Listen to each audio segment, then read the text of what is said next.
Ada 500 mayat yang dikuburkan di sana. 500, kalau engkau ya? memang walinya Allah, mestinya engkau tahu siapa mbahku. Kalau engkau memang rajanya wali, mestinya engkau tahu siapa datukku. Maka aku meminta kepadamu Syekh Abdul Qadir Jailani, engkau panggillah mbahku. Bismillahirrahmanirrahim. Assalamualaikum warahmatullahi wabarakatuh. Alhamdulillahirabbil alamin. Assalatu wassalamu ala nabiyyina Muhammadin wa ala alihi wa sahbihi ajma'in. Amma ba'du. Teman-teman yang dimuliakan oleh Allah Subhanahu wa taala, kita bertemu kembali di channel Pencari Ilmu. Jadi di video kali ini saya akan menampilkan dan membahas, yaitu ada seorang ustadz yang telah menceritakan bahwa Syekh Abdul Qadir Jailani itu bisa menghidupkan orang yang sudah meninggal. Bahkan orang yang dihidupkan itu bukan jumlah yang sedikit, namun 500 orang yang dihidupkan. Nah teman-teman, lalu apakah benar kisah tersebut? Dan orang tersebut mengatakan bahwa ini adalah karomah waliullah, yaitu rajanya para wali, yaitu Syekh Abdul Qadir Jailani. Nah teman-teman, lebih lengkapnya saya akan tampilkan video tersebut ya. Oke, mari kita simak videonya. Sultanul Aulia Syekh Abdul Qadir Jailani, pernah beliau itu ditantang oleh seorang Yahudi. Wahai Abdul Qadir Jailani, betulkah engkau ini adalah seorang wali? Betulkah engkau ini adalah seorang sultan, seorang ratunya wali? Aulia Smut terdiam Syekh Abdul Qadir Jailani. Kalau iya, engkau mau apa wahai Yahudi? Ya Syekh Abdul Qadir Jailani, tolong tunjukkan kepadaku. Di sebelah sana ada kuburan besar. Ada 500 mayat yang dikuburkan di sana. 500, kalau engkau memang walinya Allah, mestinya engkau tahu siapa mbahku. Kalau engkau memang rajanya wali, mestinya engkau tahu siapa datukku. Maka aku meminta kepadamu Syekh Abdul Qadir Jailani, engkau panggillah mbahku, datukku, agar mereka datang kepadaku. Atau tunjukkan mana kuburnya. Datang Syekh Abdul Qadir Jailani. Beliau sudah melewati Al-Ghaus, beliau sudah melewati Kutub. Mereka, Syekh Abdul Qadir Jailani adalah Sultanul Aulia, ratunya wali. Datang. Setelah datang Syekh Abdul Qadir Jailani di depan kuburan, terdiam Syekh Abdul Qadir Jailani. Kemudian Syekh Abdul Qadir Jailani berteriak, wahai ya ahlal kubur, wahai ahli kubur semua, bangun, bangun, bangun, bangun. Bangun ahli kubur semua itu. Allahu Akbar ya teman-teman. Ini cerita dari mana ya ini teman-teman ya? Tidak ada satupun ya riwayat yang semacam ini yang saya pernah dengar, tidak ada. Ini hanya cerita halu mereka, kaum-kaum sufi. Karena mereka ini kalau duduk berdongeng, kalau berdiri berjoget. Nah seperti inilah gambar-gambarannya. Mereka selalu mengisahkan tentang dongeng-dongeng, khurafat-khurafat yang belum tentu kebenarannya.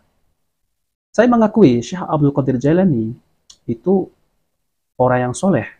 Namun pengikutnya ini yang terlalu gulu dan berlebihan terhadap Syekh Abdul Qadir Jailani. Mereka membuat kisah-kisah seakan-akan Syekh Abdul Qadir Jailani ini adalah bisa menghidupkan orang yang sudah meninggal.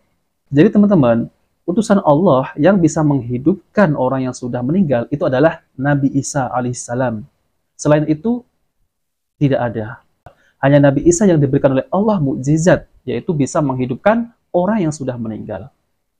Nah, kalau seperti ini, kisah seperti ini belum tentu kebenarannya. Bisa saja mereka ini mengarang-arang cerita agar menarik jamaahnya, agar supaya apa? Agar supaya lebih banyak untuk menarik jamaah. Oke teman-teman, mari kita lanjutkan ya. Setelah bangun semua, ada satu orang mendekat Syekh Abdul Qadir Jailani. Ya Syekh, apakah ini sudah hari kiamat? Engkau membangunkan kami semua? Lah, kata Syekh Abdul Qadir Jailani. Tidak, tidak. Aku hanya ingin bertanya, siapa yang punya cucu ini? Akhirnya dari belakang datang, Syekh, saya. Allah. Betul ini cucumu? Betul. Katanya, hei orang Yahudi, betulkah itu datukmu, mbahmu? Oh iya betul, Syekh Abdul Qadir Jailani, dia sudah meninggal beberapa tahun yang lalu. Datang, dirangkul, kemudian dia bilang, wahai cucuku, ikutlah engkau Syekh Abdul Qadir Jailani. Ini ku karomah nih. Menghidupkan 500 orang di dalam kubur. Allah. Masya Allah. Akhirnya Syekh Abdul Qadir Jailani kemudian pergi dari tempat itu. 3 muridnya mengikuti. Ya Syekh, sungguh aku pernah melihat sebuah kejadian yang begitu dahsyat seperti kejadian yang baru saya lihat tadi. Ini karomah apa ya Syekh Abdul Qadir Jailani, wahai guruku? Kemudian Syekh Abdul Qadir Jailani mengatakan, wahai muridku, ini adalah karomah, tapi ini karomah yang masih kecil, Allah berikan kepada saya. Nah, teman-teman yang dimuliakan oleh Allah Subhanahu wa taala, jadi itulah ya metode dakwahnya orang-orang sufi itu semacam itu. Yang pertama, mereka akan membuat cerita-cerita halu, cerita-cerita dongeng yang belum tentu kebenarannya. Lalu kemudian di akhir-akhirnya, nah mereka akan membuat cerita yang seakan-akan ini adalah cerita yang benar-benar benar. Kita akan membahas tentang karomah. Karomah itu apa? Dan apa perbedaannya karomah dengan mukjizat? Nah, oke teman-teman, untuk video kali ini ya, tentang masalah pembahasan apa itu karomah dan apa perbedaan karomah dengan mukjizat. Saya akan tampilkan penjelasan dari Ustadz Dr. Firanda Andirja MA, Hafidhahullah Ta'ala, yaitu tentang terkait karomah. Oke teman-teman, mari kita simak videonya ya. Adapun karomah, ya, karomah maksudnya pemuliaan. Pemuliaan Allah kepada walinya. Maksudnya yaitu berupa khawariqul adah. Khawariq yaitu merobek, al-adah maksudnya adalah kebiasaan. Kalau bahasa kita merobek kebiasaan, maksudnya sama dengan kejadian luar biasa. Kejadian di luar kebiasaan, yaitu luar biasa, kejadian-kejadian luar biasa. Itu namanya khawariqul adah, khawariqul adah ya. Ini karamatul auliya. Baik. Masalah khawariqul adah, masalah ini ya, bahasan yang penting. Kejadian luar biasa, ada 3 model. Ada 3 model kemungkinan kejadian luar biasa ya. Khawariqul adah,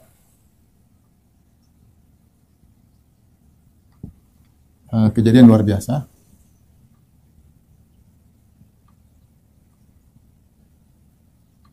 Ada 3 model ya. Yang pertama disebut dengan al-ayat.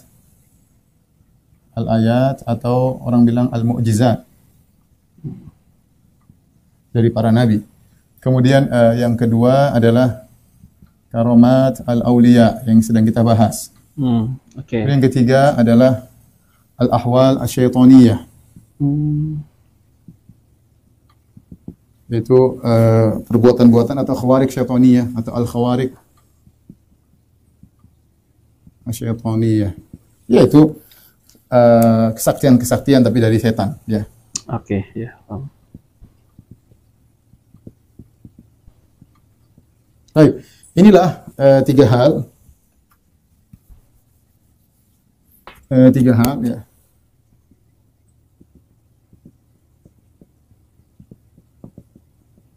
Ini karamah para wali. Ini mukjizat para nabi. Mukjizat para nabi.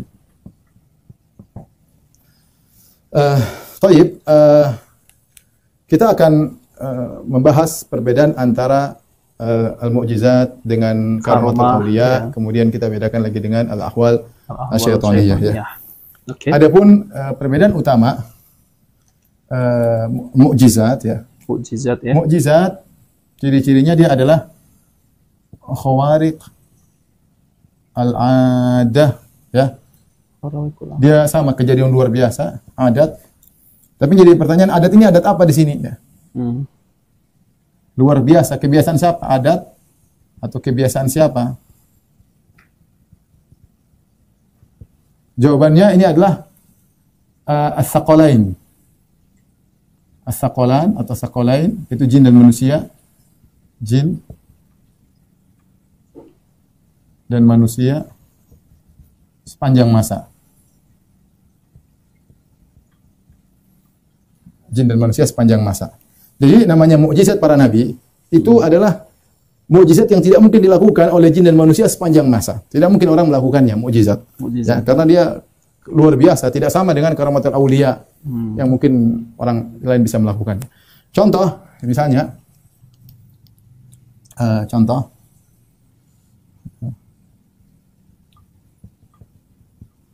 contoh misalnya Insyiqaqul qamar, terbelahnya bulan. Iya, terbelahnya bulan. Terus lalu nyambung lagi. Lalu sambung lagi.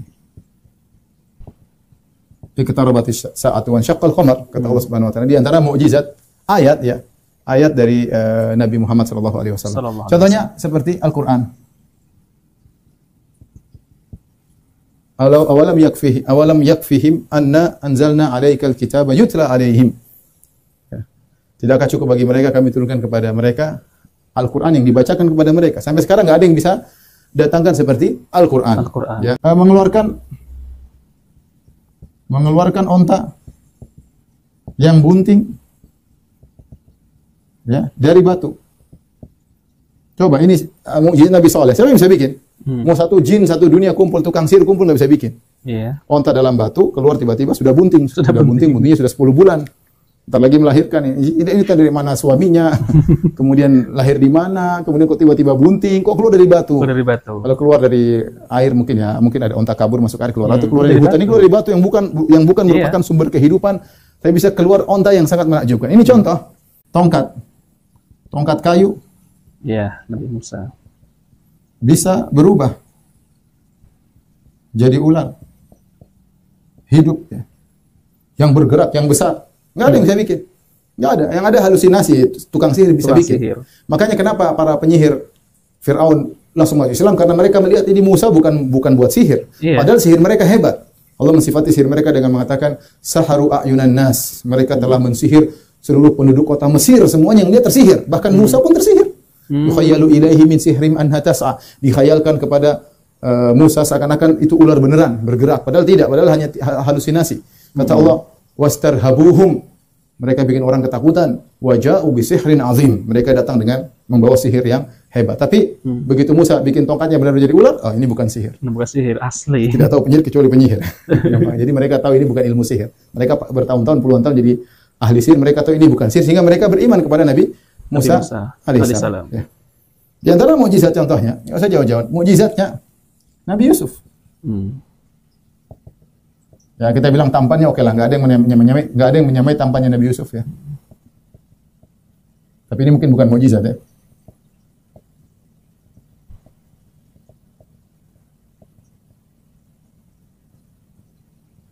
Tapi yang menakjubkan, menafsirkan mimpi tidak pernah salah. Tidak pernah salah.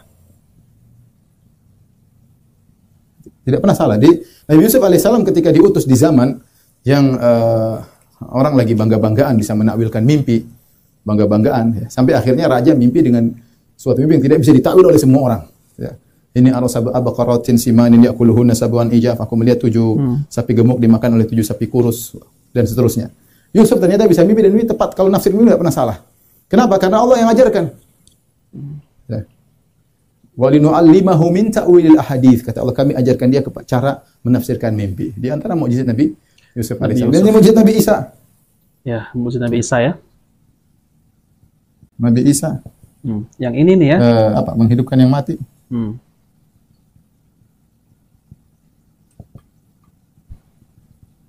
Kemudian juga menyembuhkan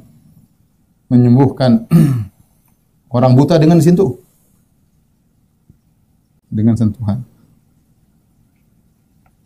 Ini contoh maksud saya, ini adalah tanda-tanda mukjizat ya. Yang kata Nabi sallallahu alaihi wasallam, "Ma min nabiyyin illa waqad utiya min al-ayati ma ala mithlihi amana al-bashar." Kata Nabi sallallahu alaihi wasallam, tidaklah ada seorang nabi pun kecuali telah diberikan dari ayat-ayat, yaitu tanda-tanda kebenarannya, yang kalau orang lihat bisa membuat orang beriman. Sudah cukup bisa buat orang beriman. Tidak perlu lebih daripada itu. Sudah cukup bisa buat orang beriman. Cuma orang ada yang mau beriman, ada yang tidak. Makanya Allah mengatakan, awalam yakfihim anna anzalna 'alaikal kitaba yutla 'alaihim. Tidakkah cukup bagi mereka orang Quraisy? Kami telah turunkan mukjizat atau ayat berupa Al-Qur'an yang dibaca kepada mereka. Sudah cukup. Mereka tidak mau, mereka minta, ya Muhammad, kalau kamu beriman, kamu jatuhkan langit. Kalau enggak, kau bikin kota Mekah jadi subur, banyak kebun, ada sungai-sungai mengalir di sampingnya, mereka bikin ide-ide. Kalau kamu beriman, kita punya permintaan. Ya. Kata Nabi, Subhana Rabbi hal kuntu illa basyar rasulah. Bagaimana? Saya hanya seorang manusia ya, dan utusan Allah Subhanahu wa taala. Nah, oke teman-teman ya. Jadi kita bahas kembali, yaitu tentang terkait orang yang pertama tadi itu, bahwa Syekh Abdul Qadir Jailani itu bisa menghidupkan manusia yang sudah meninggal di alam kubur lagi ya.